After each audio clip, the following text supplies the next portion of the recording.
Sarah, when I look at your bio, what strikes me is that you were sort of living in the world of sustainable agriculture through your studies, managing a farm market, and then you decide to move to an urban area, to the city of Baltimore, and sort of take on the work of food access, healthy food access, working under a food czar. It seems to me that the beginning of a conversation in Baltimore might be quite different than the beginning of a conversation you might have with other sustainable ag academics or working and living in a sort of farm market setting, that you're interacting on a day-to-day basis with a really different audience.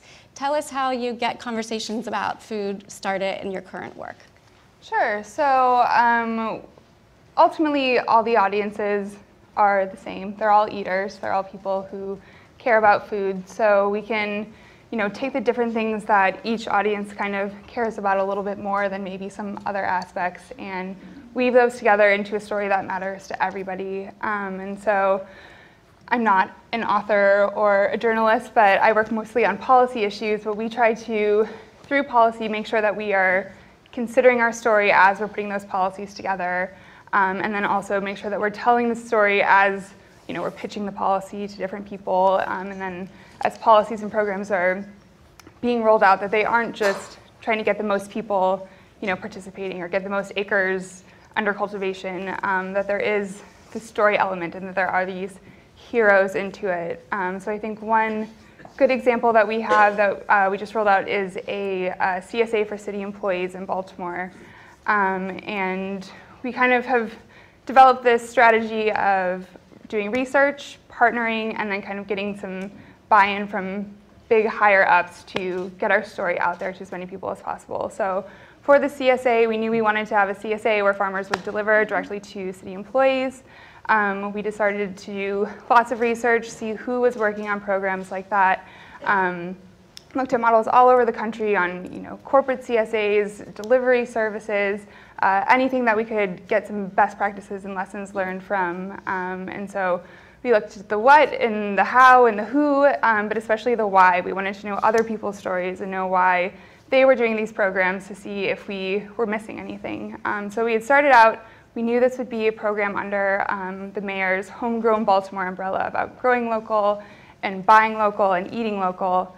Then we saw a lot of other cities were also tying in this wellness element, which we also really liked. So those were our partners. We were able to take our heroes from just farmers and eaters to wellness, and that was everybody. Everybody could be a hero if they were eating better and feeling better and having better health outcomes. So then through those stories, we were able to approach more partners.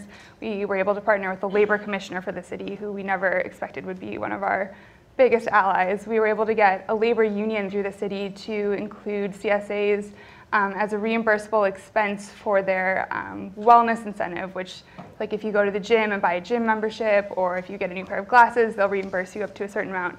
Now CSAs are included under that. So through our research, we think that we are the first city, the first union to offer an incentive like that. So innovation like that is what can bring in bigger name partners like the mayor or big institutions who are going to help us tell our story. And so through press advisories, or press conferences and media advisories, we were able to kind of get that model out into the world. We have other cities who have kind of approached us about our story.